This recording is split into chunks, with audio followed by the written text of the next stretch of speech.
Thanks for joining us for CBN News Today. I'm Charlene Aaron. And I'm Ephraim Graham. Chemical weapons in the hands of terrorists. We have new evidence today. ISIS may be using these brutal weapons against their enemies. That report comes as the White House faces fresh criticism. Some saying the president's battle plan can't possibly defeat the powerful Islamic terror group. Dale Hurd has the story. Photos obtained by the Middle East Review of International Affairs show the bodies of Syrian Kurds who appear to have been gassed by ISIS in the Kobani region earlier this year. The editor of the report, Jonathan Spires, says the photos indicate mustard gas or some other blistering agent was used. It happened after ISIS took control of a region in which Saddam Hussein was believed to have stored chemical agents. Iraq wasn't supposed to have chemical weapons. That's what the media told Americans over and over. But the New York Times is now reporting that American troops were exposed to chemical weapons numerous times after the 2003 invasion of Iraq. It says the Pentagon kept the discovery of the approximately 5,000 chemical weapons a secret from investigators. Meanwhile, President Obama is defending his much criticized strategy against ISIS. And ultimately, this is a operation that involves the world against ISIL. Our coalition is united behind this long-term effort. But the White House all but admitted that an aerial campaign alone is not enough. Airstrikes will have an impact, but that impact is constrained by the fact that there aren't forces on the ground that can follow up on those airstrikes to end that siege. In Baghdad, CBN News reporter Chuck Holton says ISIS is doing a great job of manipulating the U.S. media. If they can threaten Baghdad and get the U.S. media all worked up into a frenzy over it, it's almost as good as if they took Baghdad, because this group is very good at the media battle space. They're very good at winning on the media front. And there is concern the White House will lose its allies in the region if the president is not willing to commit ground forces to doing the job right and doing whatever it takes to defeat a deadly enemy. Dale Hurd, CBN News. A second Texas healthcare worker has tested positive for Ebola. The worker was among those who took care of Thomas Eric Duncan after he was diagnosed with the disease. The worker reported a fever Tuesday and was immediately isolated at the Texas Health Presbyterian Hospital. The other Ebola patient in Texas, Nina Pham, is said to be improving. She said in a statement that she was doing well and is grateful for prayers. Meanwhile, the nation's largest nurses union is criticizing the Dallas hospital, claiming there were no protocols in place to protect workers at the facility. The Centers for Disease Control now admits it made mistakes and that it could have responded sooner. The CDC is now sending a rapid response team to any hospital that diagnoses an Ebola patient. I wish we had put a team like this on the ground the day the first patient was diagnosed. That might have prevented this infection. Meanwhile, other health care workers who may have had contact with Eric Duncan are still being closely monitored. The Supreme Court has sided with abortion rights advocates in Texas. Tuesday, justices blocked key parts of a law that caused most abortion facilities in the state to close. The move suspends a lower court ruling that allowed the state to immediately demand improvements at abortion clinics statewide. The court also put on hold a provision that required doctors have admitting privileges at nearby hospitals. Democrat Wendy Davis launched her gubernatorial campaign behind the attention she received through a nearly 13-hour filibuster against that law last summer. Pro-life partisans came right to the doors of the downtown Planned Parenthood in Washington, D.C. Tuesday. The goal was to expose how the abortion giant hurts men, women, babies, and even taxpayers. CBN's Washington reporter Paul Strand was there as well. Pro-life activists feel Planned Parenthood does wrong on so many levels, they can fill up an entire news conference just listing the charges, like making hundreds of millions of dollars off more than 300,000 abortions every year, but forcing taxpayers to foot much of the bill. Those at this news conference pointed out that Planned Parenthood is taking $1.2 million of taxpayer funds every day, making every American taxpayer complicit in the act of abortion. Obamacare does cover abortion and healthcare plans that are subsidized by the government. And then on top of that, Planned Parenthood is receiving over $500 million from taxpayers every year under other funding sources. Missy Martinez highlighted how Planned Parenthood specifically targets African Americans and high school and college-age girls. 80% of Planned Parenthood facilities are actually within 5 miles of college campuses because they know that college women who are pregnant feel desperate. So they prey on them, they bring them in, and they use them to meet their abortion quotas. Ryan Baumberger pointed out Planned Parenthood convinces women an unintended pregnancy or child is too much for them to bear. I thank God that my birth mom, despite the horror and the violence of being raped, chose courage and went through 9 months of a traumatic pregnancy and gave me life. Former nurse Jill Stanek came to bear witness to the horrid reality that abortion really is killing. As an RN, I held a live aborted baby until that baby died, and that is what really drew me into the battle in a powerful way. Allison Howard of Concerned Women for America talked about how her own father recently surprised her, revealing decades ago his girlfriend aborted their baby and how that still haunts him to this day. 55 million babies have been lost since Roe v. Wade. 55 million. But that's 55 million mothers and fathers that lost that opportunity to love. Paul Strand, CBN News, outside Planned Parenthood in downtown Washington. Pastors in Houston are being targeted by the city for opposing a pro-gay ordinance. Well, now those pastors are fighting back after they're subpoenaed for their sermons and 17 forms of private communication. For a city government to step into the churches and ask pastors to turn in their sermons and all their speeches, it's gone too far. This is not what America, the nation, is about. They want to put fear in our hearts. They want to stop the people from expressing the right that they have to oppose abuse of power in government, to oppose something that is not right. The battle centers around the Houston Equal Rights Ordinance. Area churches and Christian business owners say that law could penalize them for biblical principles and undermine their constitutional right to speak out against homosexuality. More than 50,000 voters had signed a petition to repeal the ordinance, but the city rejected the petition signatures, so the voters sued. Lawyers representing several pastors say the city's move to target pastors is retaliation for that lawsuit. An arsonist in Oklahoma is targeting one of the nation's oldest Christian charities. Police in Shawnee say someone set 2 Salvation Army buses on fire this weekend. The buses were used to take children to and from after-school programs. Right now, police are searching for whoever is responsible. They were just in total disbelief, and just they don't understand. Why would somebody take their vehicle? And then in terms of the clients, they're just in disbelief because most likely, they have a suspicion that it was probably one of them. The Salvation Army hopes anyone with information comes forward. U.S. churches are weak because they're worldly. That's what Christian author Os Guinness says. Speaking at the Family Research Council in Washington, Guinness added that churches have lost influence in America because Christians are fearful and compromised. He said too many American Christians lack the, quote, courage to be different and to clearly make a stand in a culture that's increasingly disdainful and even hostile to Christianity. A group of African pastors and leaders gathered in Washington, D.C. recently to pray for revival in the church and America. They say the U.S. has been a blessing to Africa and wanted to return the favor by praying for the country.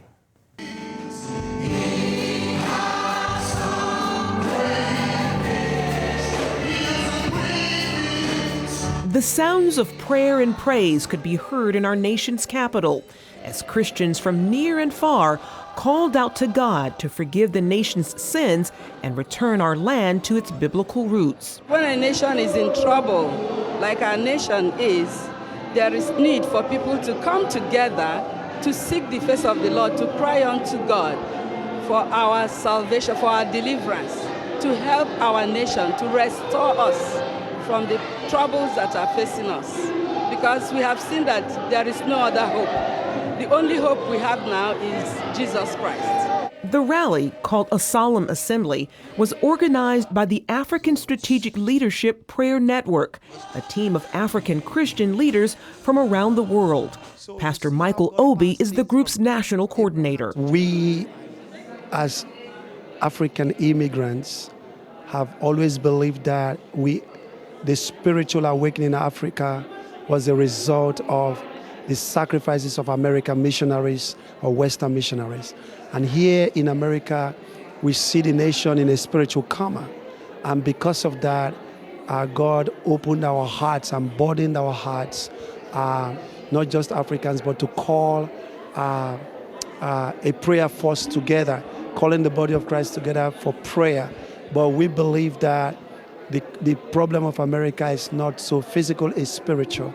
And we felt the only way to help us, influence the change in the culture and the atmosphere of the nation is through prayer. Believers from across racial and denominational lines sang and prayed in unity, with many saying these are critical days for America and that national repentance through prayer is the only hope. We had people from all over Africa, different parts of Africa, combined with Native Americans, Caucasians, and African Americans, and with one voice and with one heart, we lifted up our voices to God on behalf of the church and on behalf of this nation. There was special prayer for young people in attendance as they called upon the name of the Lord on behalf of their generation. And I specifically believe it's important for young people like myself to attend prayer gatherings, to know that prayer isn't just for the older generation, but it's for our generation too. And God is longing for his people to turn to him in prayer.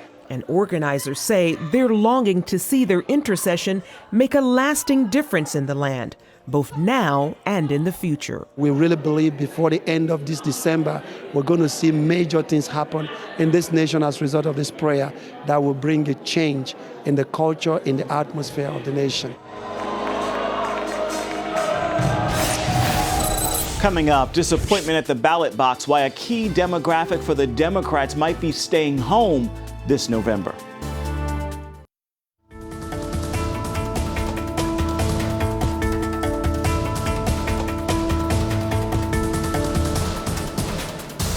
Democrats and Republicans are working in an all-out campaign blitz for control of the Senate in next month's midterm elections. But one major problem for Democrats could be low turnout. The Hill reports that polling suggests turnout could be very low this year. That's likely bad news for Democrats because more liberal voters may stay home than Republican voters, and that could mean another terrible election for Democrats, similar to the 2010 elections when Republicans took over the House of Representatives. This year, control of the Senate is the key battleground. The youth vote is a powerful force. President Obama was able to tap into it in 2012, and it landed him a second term in the White House. But a national poll of America's 18 to 29-year-olds shows a major drop in enthusiasm ahead of this year's midterm elections. Caitlin Burke reports on the Millennial vote. President Obama won the youth vote in both 2012 and 2008. The turnout of America's youngest voters was so great that if they'd swung the other way, or even split their vote, there would be a different president sitting in office right now. We had 22 million voters turn out. That's almost half of all those eligible to vote voted. In 2012, the youth vote played a major role in putting President Obama back into the White House. But over the last few years, something's changed, and polls show that a majority of the millennial generation don't plan to participate in the upcoming midterm elections. The most recent poll by Harvard University's Institute of Politics reported that only 1 in 4 of the young Americans surveyed will definitely be voting this fall. Millennials say it's not that they're apathetic. In fact, they care passionately. They're just repelled by what they see in Washington, including from the Obama White House. I sense a deception that took place in the last administration's promises to my friends and peers, my age group. I'm 25 myself. We were promised a lot of hope and change. And what we're seeing before us now is a country very different than the one that we were promised would come from this administration. So how do politicians reach a generation turned off by politics? Howard says it's about paying attention to the issues they care about. We are a very community-minded people. We are daughters and sons and students. And because of that, when we see our mom and our dad lose their job, or we see our grandparents not able to have the same health insurance coverage that they had before, now it's our issue. And now it's something that we're deeply interested in seeing how our elected officials are talking about it and what they're going to do about it. Many millennials recognize that they're a generation that will bear and see their children bear the weight of the decisions being made now in Washington, because those actions will have consequences that will last for decades. So millennials have a message for the grown-ups on Capitol Hill. Get involved, engaged, and invested in our futures and the future of America. And right now, millennials clearly don't see that happening. Caitlin Burke, CBN News. Up next, tensions rise in Hong Kong. Police take a hard line on student protests. We'll tell you how the church is responding. UN Secretary-General Ban Ki-moon visited the Gaza Strip and the Israeli side of the border Tuesday. His trip follows the summer conflict between the Hamas terrorist organization in Gaza and Israel. The Secretary-General condemned Israel for the destruction of UN properties in Gaza, bombed to stop Hamas from firing rockets at Israeli civilians, but made no mention of Hamas using them for terrorism. Ban Ki-moon was given a look at Hamas terror tunnels that crossed under the border into Israel. I was shocked and alarmed by this underground tunnel, which had been used for penetration for terrorist purpose. I have been repeatedly condemning this rocket attacks by Hamas from the air. The Secretary-General called on Palestinians and Israelis to return to negotiations, but didn't note that Hamas calls for the destruction of Israel. Police and pro-democracy protesters clashed overnight in Hong Kong. It was the worst violence since demonstrations began 2 weeks ago. Police used pepper spray and batons against the demonstrators who want the government to get serious about democratic reforms. CBN Asia correspondent Lucille Toulousan brings us more from Hong Kong. Demonstrations in Hong Kong regained momentum after the government canceled talks with the protest leaders. Officials blamed student leaders for threatening to escalate demonstrations if their demands were not met. In this rally, Occupy Central Movement organizers, including student leader 18-year-old Joshua Wong, renewed calls for the Hong Kong chief executive to resign. They want a leader who will be a democratic voice for Hong Kong in Beijing. Hong Kong's father of democracy, Martin Lee, denounces rules allowing Beijing to choose chief executive candidates for the 2017 election. They even decided on the number, either 2 or 3, and they will effectively be able to pick them for us. The chief executive's job is not an easy one. He has an undoubted duty to reflect the aspirations of the Hong Kong people to the central government, and not just be Beijing's puppets all the way. 70% of the protesters are students who continue to camp out in the streets. That's disrupting the daily affairs of the citizens here and is causing a heavy blow to Hong Kong's economy and tourism industry. This is only one of the main roads here in Central District, which is the financial hub of Hong Kong, that has been blocked. And now on the third week of protests, businesses have been drastically paralyzed, and concerns are being raised at how this standoff between the government and Occupy Central Movement will end. But one thing is certain, the protesters are not giving up their fight for true democracy. Sociology professor Kinman Chan describes the students as determined and committed to their cause. I'm very proud of these young people. Look at what happened in the most dangerous moment when the government used tear gas to disperse the crowd. No one fought back. They didn't set any fire. They didn't vandalize any properties.